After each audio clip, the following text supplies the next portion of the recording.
Hi.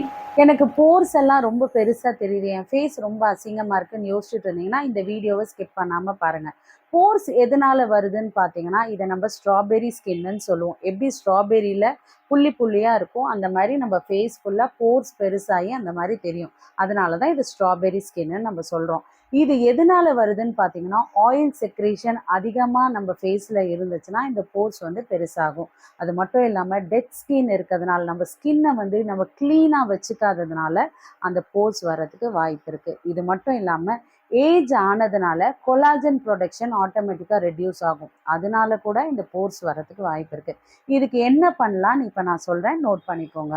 நீங்க cleanser use பண்ணீங்கன்னா, அதுல சாலிசிலிக் ஆசிட் இருக்கிற கிளென்சர் யூஸ் பண்ணீங்கன்னா, கண்டிப்பா உங்க போர்ஸ் வந்து மினிமைஸ் ஆகறதுக்கு நெறைய வாய்ப்பு இருக்கு.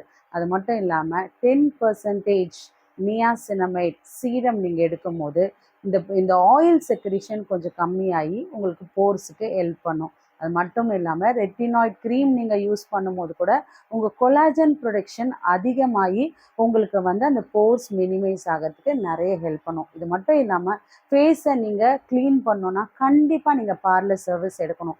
ரெகுலரா எவ்ரி மந்த் நீங்க ஃபேஸை ஃபேஷியல் பண்ணும்போது, நல்லா அது கிளீன் பண்ணி, அந்த டர்ட்லேருந்து உங்கள கிளியர் பண்ணி, நல்ல மசாஜ் கொடுக்கும்போது கொலாஜன் ப்ரொடக்ஷன் அதிகமாகும். ஸோ இது எல்லாமே உங்களுக்கு போர்ஸ் மினிமைஸ் பண்ணுறதுக்கு ஹெல்ப் பண்ணும். இது மட்டும் இல்லாமல் ரொம்ப அதிகமாக இருக்குது அப்படின்னு நினச்சிங்கன்னா, நீங்கள் வந்து மைக்ரோ நீட்லிங் நீங்கள் பண்ணிக்கலாம், இல்லை டெர்மா ரோலர் நீங்கள் யூஸ் பண்ணலாம். இது யூஸ் பண்ணும்போது கண்டிப்பாக உங்கள் ஃபேஸ் போர்ஸ் எல்லாம் மினிமைஸ் ஆகி ரொம்ப பியூட்டிஃபுல்லாக இருப்பீங்க.